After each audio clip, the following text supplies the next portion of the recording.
hoje, né, como é que a gente faço parte ali da área do Hub Digital, né, a gente chama dessa área de Big Data e AI, né. Hoje a gente tem os times de Big Data, que são, um deles é o time que cuida do tema dessa palestra, tá? Alguns outros fazem aqui uma das coisas, daquelas coisas todas como que o Bruno comentou ali na palestra dele, né, que tem tema para vários PDCs ali. Aquele do grafo que o Bruno comentou é um que a gente provavelmente deve apresentar ano que vem ou na próxima oportunidade, tá? Então tem bastante tema ali que é bem interessante, tá? A gente escolhi esse aqui, né, como a gente captura, porque eu acho que está um tema bem em voga agora, né? Ainda mais com o BBB batendo recordes atrás de recordes, ele é um tema que a gente teve bastante trabalho no último ano se preparando para esse BBB novo, então a gente acabei escolhendo esse tema que eu acho que está bem interessante, mostrar como a gente faz, tá? Então, vou começar aqui, tá? Bom, como, né, a gente conhece aqui, eu trouxe alguns exemplos daqui dos produtos que a gente interage mais, que são os produtos digitais, né? Porque esse sistema, ele é um sistema, né, digital, então ele interage mais com os produtos digitais. A gente tem a gama de dados de TV linear, ela vem de outra maneira, né? Via back-end, vem de outras maneiras de integração. Esse é o sistema mais, vamos dizer assim, ativo, que ele recebe, né, realmente os eventos. Então, ele interage mais, ele está mais integrado com produtos digitais em si, tá? Mas quando tem QR Code também passa por aqui. Tá? Então, tem na TV também, quando dá aquele QR Code, a gente também hoje tem integração aqui também. Tá? Então, o que é esse sistema? Né? A gente tem um nome interno que a gente chama de Horizon, tá? Que é uma plataforma, tá, para receber dados sobre consumo e ações dos usuários nos produtos da Globo. Né? Então, o que eu quero dizer com isso? Quando você entra numa página do G1, ele vai enviar uma informação dizendo, olha, esse usuário aqui, esse que é representado por um ID, tá, ele entrou nessa página, ele clicou nessa matéria, ele fez um scroll, ele ficou tanto tempo olhando tal parágrafo da matéria. No vídeo, ele vai dizer, você escolheu esse vídeo, você tocou o start, você está tocando até tal parte do vídeo, você fez um seek, você fez um play, fez um pause. Então, ele conta toda essa história, tá? Ele tenta coletar toda essa riqueza de informação de todas as interações dos usuários com os produtos. Né? Mas para que a gente faz isso? Né? Então, um dos grandes objetivos de fazer isso é que a gente quer tomar decisões baseadas em dados. Né? O Bruno estava comentando ali, entre AI, entre análise, entre, né, análise preditiva, análise, né, todo tipo de análise pode fazer, para saber, tentar o quê? Prever, né, como vai ser o comportamento ou como vai ser um panorama, né, para frente. Né? Então, para isso, a gente usa, né, dois tipos de relações, né? O que a gente chama de offline, né? Que é você analisar esses dados, né? Depois que eles já estão lá parados, né? Num banco, num data lake, onde a gente deixa eles disponíveis, tá? Para gerar o quê? Um relatório, uma descrição de comportamento, uma tendência, métricas como qual o tempo médio de permanência dos usuários numa página, quantas pessoas clicaram nessa matéria, né? E pode ser, né, a criatividade aí dos data sciences é infinita, né? Então a gente tem um conjunto muito grande de métricas geradas a partir disso, onde, né, todos os, né, o pessoal de negócio tenta entender o que está acontecendo, de inteligência de negócio e marketing, para prever tendência e planejar o produto. Né? E a outra lado disso, que também é onde o sistema apoia muito, é a questão de análise online. Né? Então, a gente vai pensar assim, o conteúdo personalizado, ele depende de uma informação, né, mais real-time, online ali. Então, também, às vezes, você precisa de uma informação recente, então, também prover esse tipo de informação. E, além de conteúdo personalizado, a gente tem, que nem o Bruno comentou, recomendação, né? Você quer ter um trilho, ou ter um monte de informação hoje, né, no Globoplay, que é onde você tem a decisão do que vai ser oferecido, baseado, né, nesses dados que estão, de coleta que a gente tem sobre as pessoas. Tá? Então, esse sistema foi criado lá no início, há uns 7 anos atrás para isso, a gente já reescreveu eles várias vezes, aqui vocês estão vendo a última versão, né, mas quando ele foi criado lá no início, uma das principais características era apoiar esse sistema de recomendação. Hoje ele atende uma gama muito mais ampla de funcionalidades. Né. Aí um outro exemplo disso, que é fácil de identificar, a gente tem, por exemplo, um painel de métricas de real-time para a home, por exemplo. O que está acontecendo naquele momento ali, né? Qual está sendo a taxa de conversão dessa matéria, qual que é a matéria mais vista, mais clicada. Isso os editores usam como apoio para tomar decisões, até no que está sendo mostrado na home, além dos algoritmos atuando ali também. Entendeu? Então, a gente tem, né, sempre esse nível de informação. Tá? Uma das grandes características desse sistema é que ele tem que ser capaz, tá, de responder a eventos inesperados, né? Porque o que é isso, né? Principalmente por causa de breaking news, né? O que acontece? Quando você sabe que vai acontecer um evento, que nem, eu vou ter as eleições, eu vou ter Olimpíadas, eu vou ter, né, o próprio BBB, votação tal dia. Eu sei que esse dia é um possível dia de volume, então eu posso me preparar para isso. Esse, vamos dizer assim, é mais fácil você atuar. Agora, no momento cai um avião, né? Esse momento você não sabe quando vai acontecer.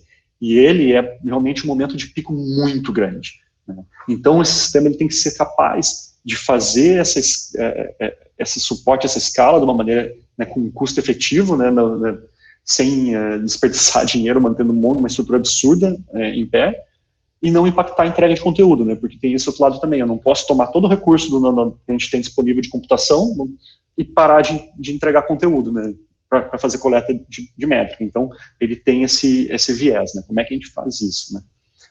E daí, para vocês terem uma ideia, o Bruno comentou alguns números, eu vou trazer alguns números dele também aqui, né, um pouquinho mais, né. Hoje, em média, a gente recebe 48 mil requisições por segundo, tá? Em dias normais, assim, agora vai estar, em média, recebendo isso, tá? E, em média, 5 bilhões de eventos por dia. Esses números vêm aumentando, tá? A gente acredita constantemente nos últimos 2 anos. Então, assim, esses são os últimos, a média dos últimos, né, provavelmente, aí, dos últimos 6 meses, tá? E a gente teve, né, com o BBB, a gente teve os picos, né, tipo, de requisições, né, tipo, 200, o último foi 215 mil requisições por segundo, que eu não sei se ontem à noite não bateu já esse pico, tá? Porque ontem à noite a votação foi muito forte.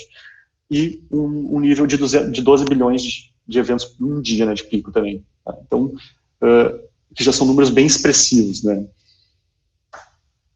Para vocês terem uma ideia do que a gente fala de breaking news, tá? Quando esses 215 mil requisições por segundo, essa é a curva, a rampa de crescimento, tá? A gente cresceu 120 mil requisições por segundo em 6 minutos, né? Hoje não tem, se você, qualquer dessas soluções que você pegar de Kubernetes, de qualquer outra coisa, padrão de mercado que você olhar, você não consegue escalar nessa velocidade, tá? Então tem muito truque aqui para você conseguir fazer uma escala nesse nível de velocidade, né? Você tem muito TANE, muita construção de ferramenta por trás, tá? Porque nesse nível de velocidade de crescimento, as coisas mudam, né? O que a gente usa hoje para isso, tá?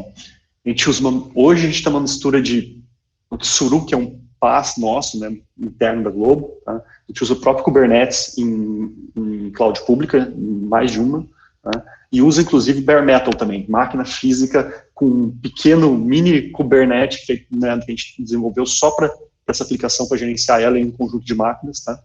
A gente hoje está todo em Go, a parte que recebe essa requisição, que eu vou mostrar um pouco para vocês ali, porque a gente queria um footprint de memória muito baixo para levantar poder levantar uma nova instância muito rápido, tá? E a gente tem que manter um tempo de resposta muito baixo também, porque a gente não pode atrapalhar, né, o resto das coisas que estão acontecendo, tá? Então a gente tentou minimizar, né, um dos grandes truques aqui é tirar todo o processamento que você pode tirar, né, do caminho de escrita, que a gente chama, né, até você ter esse dado salvo na primeira ponta, você tira tudo que você pode dali, e você desenvolve, processa depois, né, atrasar esse processamento, né, quase como uma promise de programação, né, a gente faz isso no pipeline de processamento desse sistema, tá. Então, e a gente hoje, né, ele é um serviço REST, tá, então a gente usa HTTP POST no envio de dados via JSON mesmo, que é mais padrão web, né, poderia complicar um pouco isso e usar algumas coisas mais, como um Avro, alguma outra coisa mais compacta, em binária, mas você teria uns trade-offs de problema do cliente, né. A gente hoje é muito fragmentado, tá, então a gente roda em TV conectada, roda em tudo que é tipo de dispositivo pequeno que toque vídeo, né, então seria uma dificuldade muito grande você ter esse suporte, essa biblioteca para esses formatos um pouco mais elaborados. Então a gente mantém ainda ele, né, num padrão mais web, padrão para ser fácil de integração, né. O que a gente tem hoje, né? A gente tem hoje um pipeline de streaming, tá? Que a gente usa o Kafka, né? Que a gente diminui o acoplamento com os outros sistemas. A gente tem um conjunto de SDKs, né, de libs, né, que tanto web como mobile como TV conectado. O que elas fazem de interessante, tá? Porque a gente tem uma SDK em cima desse serviço REST. A partir dela, como eu tenho o controle, né, do cliente, porque ele está usando a minha SDK aqui, eu consigo fazer um controle de fluxo, que eu vou mostrar um pouquinho mais para frente como é que a gente faz isso, ajudando, ou seja, eu alivio, eu uso o cliente para aliviar, a esperteza do cliente para aliviar a pancada no servidor, né, em momentos de pico, né? E eu também faço esse vídeo de forma síncrona, né, para não atrapalhar toda a entrega de conteúdo, não atrapalhar você assistindo um vídeo, não atrapalhar você lendo uma matéria, tá? E hoje ele tem uma das coisas interessantes, que ele é baseado em esquemas, né, você pode definir esquemas e eles são customizáveis, né, não é um único esquema que você pode enviar dado, né, você pode criar novos. Então aqui um exemplo, tá, do que a gente tem, né, de um esquema, a gente tem uma biblioteca de esquemas, aqui é um de AB que a gente usa, né, para fazer teste AB, eles possuem lá 2 esquemas de conversão de impressão, então aqui você define através de um JSON esquema, que é um padrão, né, hoje, então se procurar por JSONschema.org, lá tem toda a definição de como você pode escrever um esquema JSON, então você pode criar campos e tipos e cadastrar isso no nosso sistema para ele ser, né, recebido. Por que a gente faz isso? Tá? Porque a gente valida isso no cliente no envio, para evitar problemas de dados errados chegando. Né? Aqui, né, um exemplo, então, de um outro envio, né, a gente tem lá quando você escolhe um time lá no GE, no site, ele envia esse sinal aqui, né, ele envia um sinal dizendo, olha só, esse ID aqui desse usuário disse que torce para o Flamengo. Né, então, ele tem esse esquema aqui, que o produto sabe como enviar, a nossa biblioteca, ele vai chegar essas informações, né, no nosso sistema. Quando chega do nosso lado aqui, além dessa informação que o próprio cliente passou, né, vamos dizer assim, que são aqueles 3 campos que eu falo no esquema, a gente tem um conjunto, né, enorme que a gente chama de payload, de header que vem em toda requisição, né, que é o usuário, quando chegou, da onde veio, que tipo de device, né, qual momento, onde, né, o ambiente que ele estava rodando, e um monte de informação adicional que isso já vem sempre, tá? Então, o que você consegue configurar é essa parte de baixo ali, que é os dados que são o payload realmente dito que é o que o esquema controla, tá? Que a parte de cima é envelope de protocolo, né? Se a gente comentar, para quem está acostumado a ter terminologia de TCP, por exemplo, isso aqui seria um envelope do nosso protocolo. A gente tem, então, tem SDK para diversas, né, para iOS, Android, JavaScript, Roku, por aí vai, tá? E a gente tenta facilitar o máximo para todos os produtos usarem, né? Então, o que a gente faz hoje, tem uma API muito simples, né? Você pode passar, né, o Tenant tipo, qual o produto que você está enviando, qual ambiente você está e os teus dados que você quer enviar naquele momento. Com isso, a SDK cuida de todo o resto para chegar do outro lado, tá? Então, a gente tem aí, né, alguns exemplos aí de eventos bem genéricos que a gente usa, né, como, você entrou, saiu de uma viewport, né, numa página, numa página, onde você está, se você clicou em alguma coisa. Tá? E um dos grandes problemas que a gente tem, normalmente, é a questão do relógio, tá? Parece tão simples hoje, a gente está falando em 2021, falando de data, né, mas o que acontece? A gente também, além de poder, mesmo com o celular, mesmo com os computadores hoje, tudo, ainda tem problema de muita máquina, que vocês acreditam ou não, que não tem a data certa, tá? Isso ainda existe. E a gente tem um outro problema, que é a questão de a gente envia dados offline, por exemplo, você está lá no Globoplay, no celular, tá? E você ficou sem internet e baixou um vídeo e ficou assistindo, a gente guarda esses eventos que aconteceram para enviar depois, tá? Então, se eu carimbar só para botar a data das coisas quando chega no meu servidor e carimbar isso, eu vou ter dado errado. Não vou saber essa questão do offline quando você tocou para trás. Então, o que a gente faz? A gente faz um truquezinho usando o relógio servidor, que é o nosso relógio de confiança, vamos dizer assim, que a gente sabe que está certo, né? E a gente usa o relógio do cliente mais como um contador de tempo, né? E não como um relógio. Então, a gente marca o tempo, né? Quando aconteceu a ação, marca o tempo quando a gente fez o envio dessa ação para o servidor, então você consegue calcular um delta, né? Então, é agora, né, quando aconteceu, menos o momento de agora, eu sei esse delta, e eu aplico sobre o meu tempo atual no servidor. Com isso, eu consigo ter a data, o timestamp exato de quando aconteceu o evento, mesmo se o teu relógio estiver errado, corretamente, porque eu não dependo da tua configuração. A única garantia que eu preciso é que no teu dispositivo o relógio seja um relógio, ele conte 1 minuto como 1 minuto. Qualquer outra configuração, time zone, hora errada, não vai fazer diferença para marcar esse timestamp. Uma outra parte importante desse sistema é a questão de saber que usuário está enviando essas informações. Tá? Então, a gente trabalha com mais de um tipo de ID, né?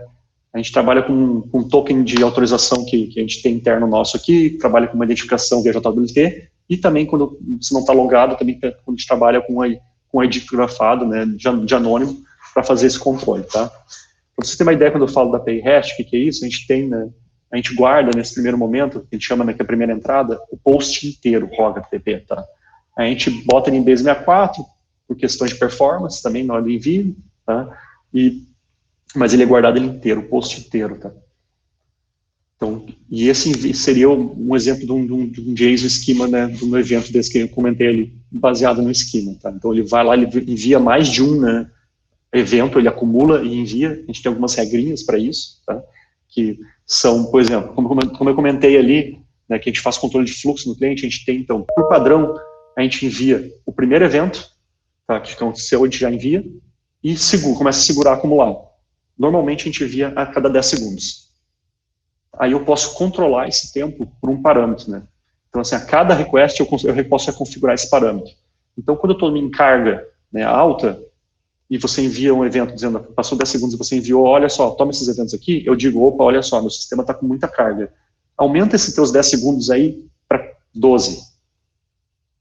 Quando envia de novo, meu sistema ainda continua com carga alta, aumenta esse teu tempo de envio para 15.